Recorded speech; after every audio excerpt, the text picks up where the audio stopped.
বিশ্বজুড়ে আবারও উদ্বেগের কেন্দ্রবিন্দুতে তালেবান শাসিত আফগানিস্তান। নারীদের অধিকার নিয়ে নতুন সিদ্ধান্তে তীব্র সমালোচনার মুখে পড়েছে দেশটির বর্তমান সরকার।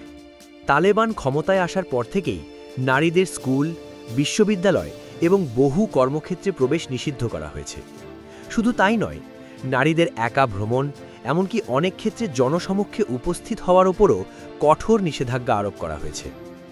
আন্তর্জাতিক মানবাধিকার সংস্থা এবং জাতিসংঘ বলছে, এই নীতিগুলি নারীদের স্বাধীনতা ও মৌলিক অধিকারকে মারাত্মকভাবে সীমিত করছে।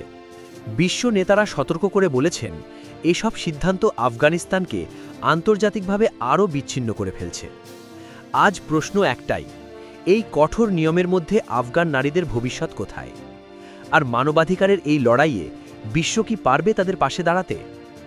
আফগানিস্তানের নারীরা এখন অপেক্ষা করছে স্বাধীনতা, অধিকার এবং একটি নিরাপদ ভবিষ্যতের জন্য।